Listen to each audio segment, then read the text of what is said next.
अस्सलाम वालेकुम, welcome to my channel mama's made. कैसे हैं आप लोग? तो बड़ी ईद की आमद है। ईद उल अज़हा के मौके पर एक बहुत अच्छी सी बड़े पायों की रेसिपी शेयर कर रही हूँ। बड़े नरम, मुलायम और गूदेदार पाए तैयार करेंगे आज हम।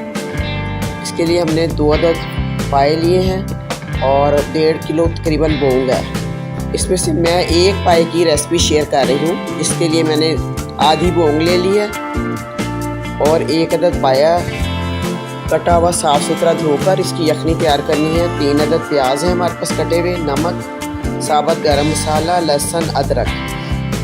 अब हमने एक बड़े खुले बर्तन में साबुत धनिया, कटा हुआ प्याज, लहसुन, दालचीनी, बड़ी इलायची, छोटी इलायची, तेज़पात, सफ़ेद ज़ीरा, तमाम गरम मसाले और अदरक लहसुन डालकर अच्छा सा पानी डाल देना है कि अच्छी तरह से गोश्त और हड्डियाँ डिप हो जाए। ये अब हमने बहुत ही मज़ेदार सी अच्छी सी यखनी तैयार कर लेनी है। 5-6 घंटे के लिए इसे पकाना है। इसके बाद आप चेक कर लें कि गोश्त अच्छा सा गल गया है और हड्डी से अलग हो रहा है। इसके बाद हमने फिर से 2 अदद प्याज काट के ऑयल में डाले हैं और इनको हल्का सा ब्राउन कर लें।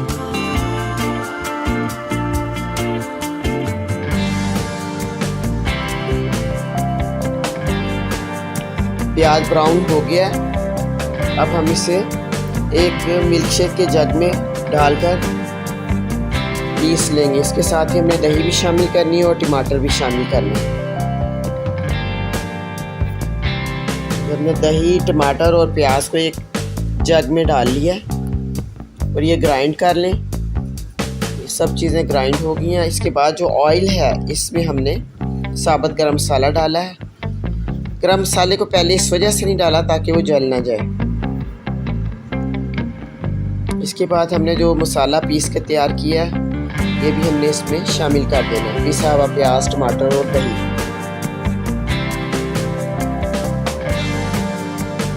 इसके बाद इसमें हमने नमक शामिल करना है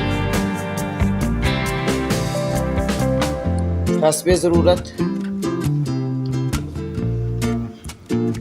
3 अदद हमने सुर्ख मिर्च पाउडर डालना है। मिर्चें ये देख लें कि असली वाली मिर्चें होनी चाहिए, कलर भी अच्छा होना चाहिए, खालिस मिर्चें और अच्छी जगह से पिसवाई हुई हों, अच्छे ब्रांड की लें आप।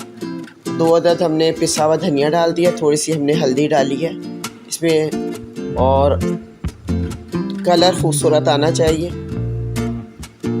इस वजह से आप देगी मिर्चें भी शामिल कर सकते हैं। इसका अच्छा सा हमने ग्रेवी तैयार कर लेनी है। ये देखेंगे घी छोड़ दिया। तो अदरक लहसुन का पेस्ट शामिल कर दें। ये हमारा मसाला बड़ा अच्छा सा तैयार हो गया। इसके बाद हमने जो पाए और बोंग को अच्छा सा गला के रखा है, ये पाए और बोंग को हमने इसमें शामिल कर देना। ये आपकी मर्ज़ी, आप खुले बर्तन में भी आहिस्ता आहिस्ता पका सकते हैं 5-6 घंटे के लिए, और जिसे जल्दी हो वो कुकर में भी इन्हें गला सकता है। अब हड्डी, बोंग और पायों को अच्छी तरह से डालकर नली की बोटी वगैरह डाल के इसको अच्छा सा मसाले के साथ भून लें। इसके बाद यखनी भी शामिल कर दें और हरी मिर्च शामिल कर दें। अब इसे फिर से आधे घंटे के लिए फिर से पकाएं। सब चीज़ें यकजान हो जाएंगी और हमारा पायों का सालन बनकर तैयार हो गया।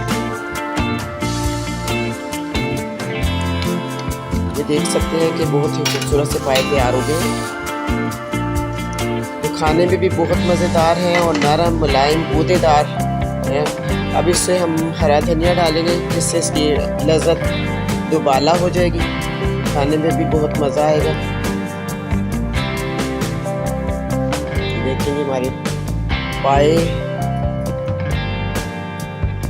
बनकर तैयार हो गए हैं। बीफ पाए बनाने की बहुत ही आसान रेसिपी है और इसे आप ज़रूर ट्राई कीजिएगा। इसे आप नान के साथ, रोगनी नान के साथ, रोटी के साथ, खमीरी रोटी के साथ सर्व कर सकते हैं।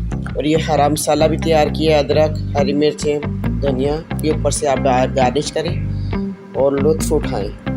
ये ईद पर आप लोग ज़रूर बनाइएगा। लाइक करें, शेयर करें अल्लाह हाफ़िज़।